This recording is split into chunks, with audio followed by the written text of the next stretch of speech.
अमरावती जिल्हाधिकारी कार्यालयावर एआयएसएफचा हल्लाबोल, केंद्र सरकारच्या अर्थसंकल्पाची होळी। केंद्र सरकारच्या विद्यार्थी विरोधी आणि शिक्षण खात्याप्रतीच्या धोरणांविरोधात ऑल इंडिया स्टुडंट्स फेडरेशन एआयएसएफच्या कार्यकर्त्यांनी अमरावती जिल्हा कार्यालयासमोर जोरदार निदर्शने केली।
केंद्रीय अर्थसंकल्पाची प्रतिकात्मक होळी करत घोषणाबाजी करण्यात आली।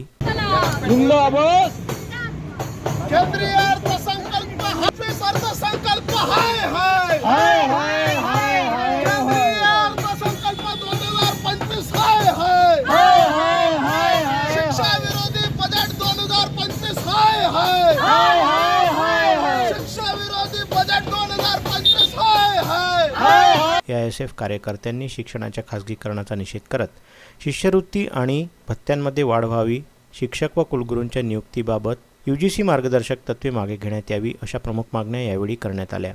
एआयएसएफने सरकारवर आरोप केला की 2025चा केंद्रीय अर्थसंकल्प पूर्णपणे विद्यार्थी विरोधी असून यात सरकारी शाळा, महाविद्यालय आणि विद्यापीठांचे खासगीकरण वेगाने सुरू करण्याचा कट आहे। शिक्षण हे फक्त श्रीमंतांसाठीच मर्यादित राहील आणि गरीब व मध्यमवर्गीय विद्यार्थ्यांसाठी उच्च शिक्षण स्वप्नवत होईल अशी टीका करण्यात आली। तसेच देशातील बेरोजगारीच्या गंभीर समस्येकडे सरकारने पूर्णपणे दुर्लक्ष केले असल्याने तरुणांचं भवितव्य अंधारात जात असल्याचा आरोप कार्यकर्त्यांनी यावेळी केला।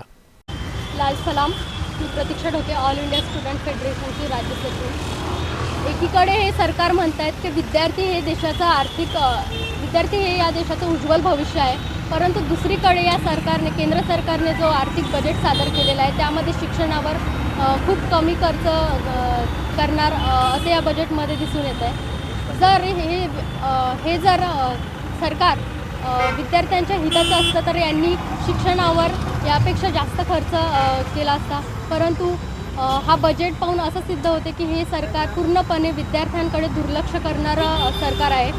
आणि एकीकडे देशात बेरोजगारी असताना इथले युवक विद्यार्थी हे बेरोजगारीच्या समस्येला तोंड देत आहे आणि हे सरकार याकडे पूर्णपणे दुर्लक्ष करत आहे। म्हणून आम्ही आज ऑल इंडिया स्टुडंट फेडरेशनकडून या केंद्र सरकारचा निषेध करत आहोत।